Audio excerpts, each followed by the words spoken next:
Lesson 5.8, Coordinate Proofs. Essential question, how can you use a coordinate plane to write a proof? The basic tools are to show lines are parallel, show that they have the same slope. To show that lines are perpendicular, show that their slopes are opposite reciprocals. To show that segments bisect each other, show that they have the same midpoint. To show that their lengths are the same, show that the distances are equal. Let's take a look at a problem. We're given triangle JEN and we'd like to prove two things. We'd like to prove that it's isosceles. Isosceles has to do with showing two sides have the same length. When we want to do that, we use distance formula. To show something is a right triangle, we want to show that sides are perpendicular. To show that sides are perpendicular, we're going to work with slopes. Okay, the next problem has all the work. All right, notice that I have found the distance of all the sides. And I noticed that these two lengths are the same, so I write JE is equal to EN, and that shows that the triangle is isosceles. I have figured out all the slopes, and I label it so that I can keep track of my work. And I notice that two of the slopes are opposite reciprocals.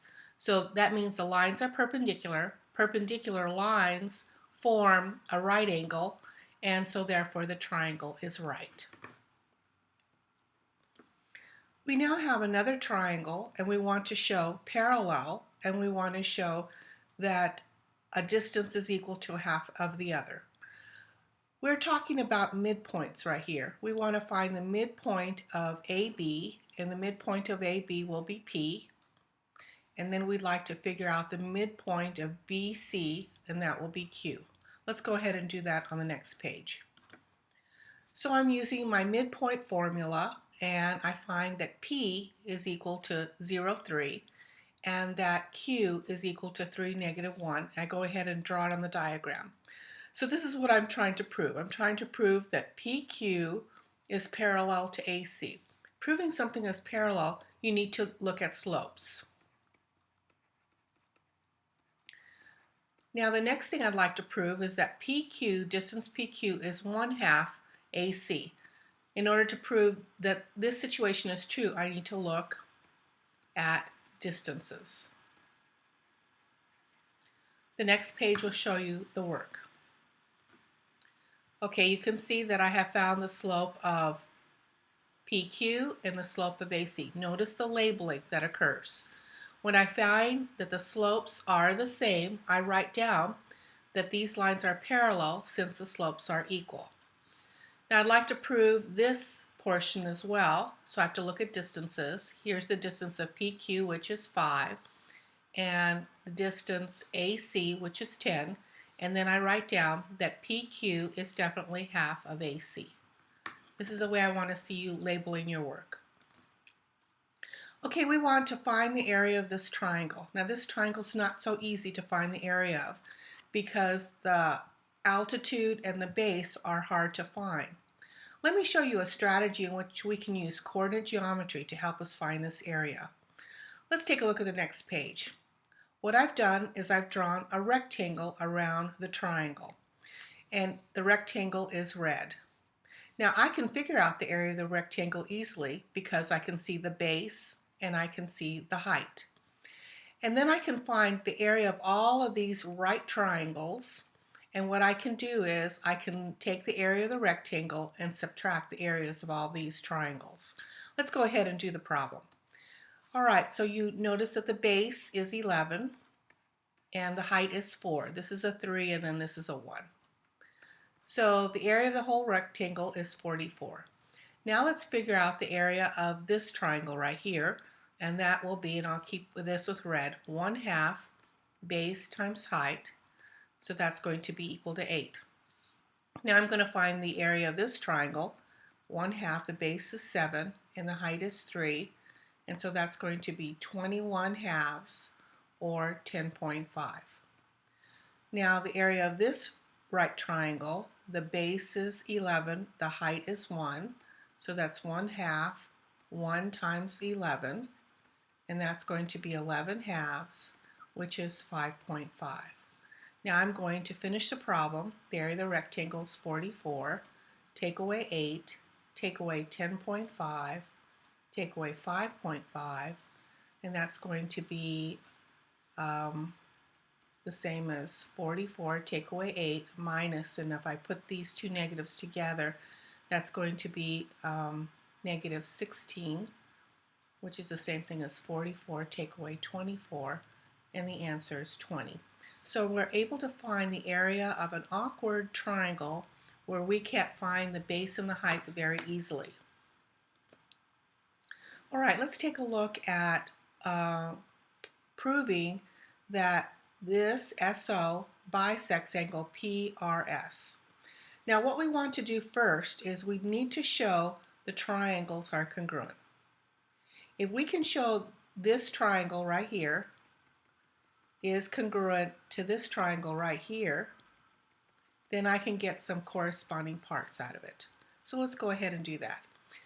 What I'm going to do is take a look at distance PS. So I'm going to try to find the distance of PS, and that requires a distance formula.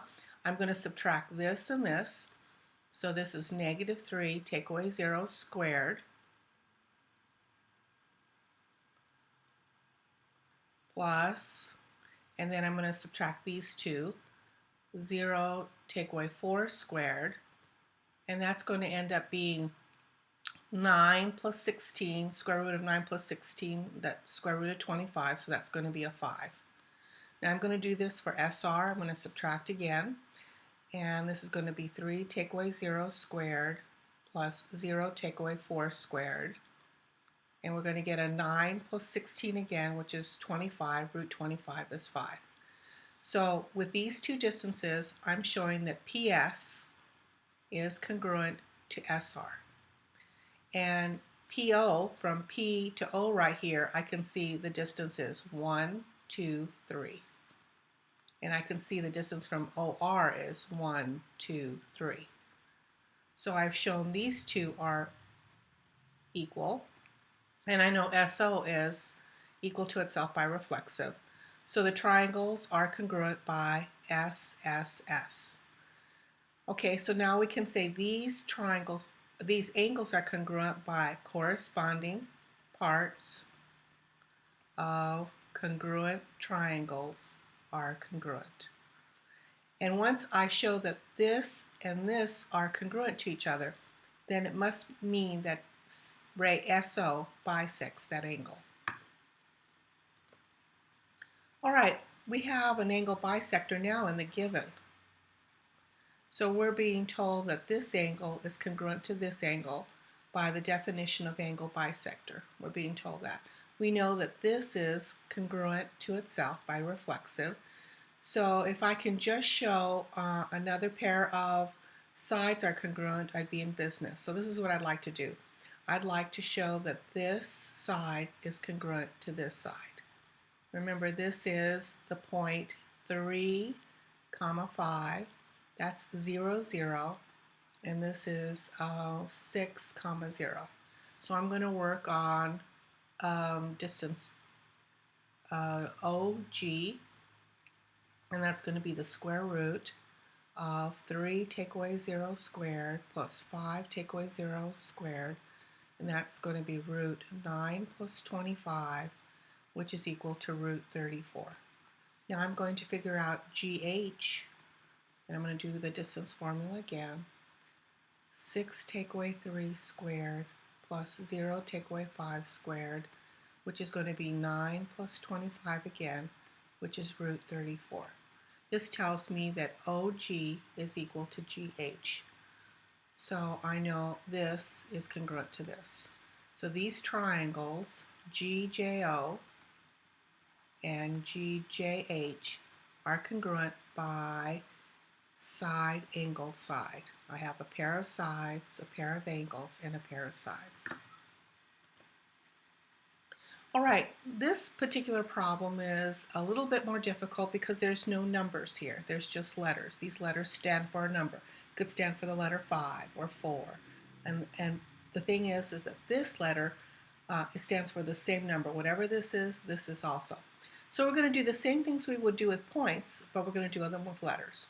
And the first, it says for us to find the length of the hypotenuse. Now this is the hypotenuse. So we want to find distance PQ. So I'm going to use the distance formula, and I'm going to take my two x's, 0 take away k, quantity squared. Then I'm going to take k, take away 0, quantity squared. And so this is going to be k squared, and this is going to be k squared. So this length will be root 2k squared. And we can simplify that and just say, we know this k squared can come out, so k times root 2. Now, if you want to leave it this way, that's okay with me, but this is a simplified version. Okay, now they want us to find the midpoint, which requires that we use a midpoint formula. So we're going to take the midpoint of PQ, which means just follow the rules. You're just going to work with letters instead. 0 plus k over 2. I'm taking the two x's, adding them together and divided by 2. Now I'm going to take the two y's and divide by 2. And we can simplify this, and this is k halves, k halves. So even though I didn't have numbers, I can follow through and find these lengths that I have.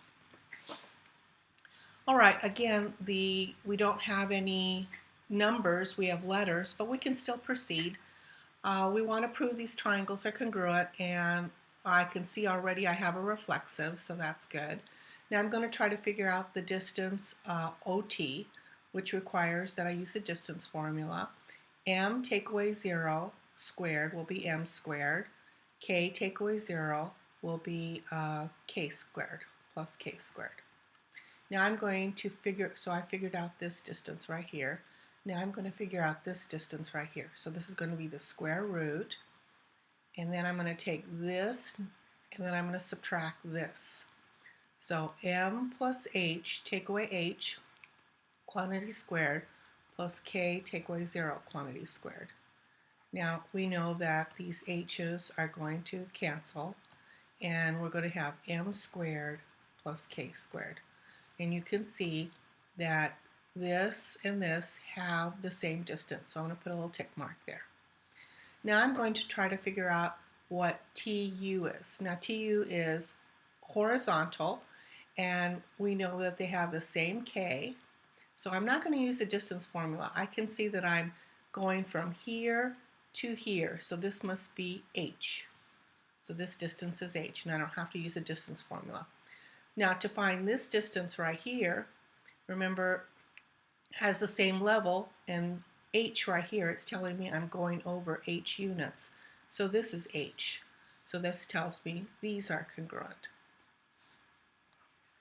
And once I do that, I can see the triangles are congruent by S, S, S. I've shown all three sides are congruent.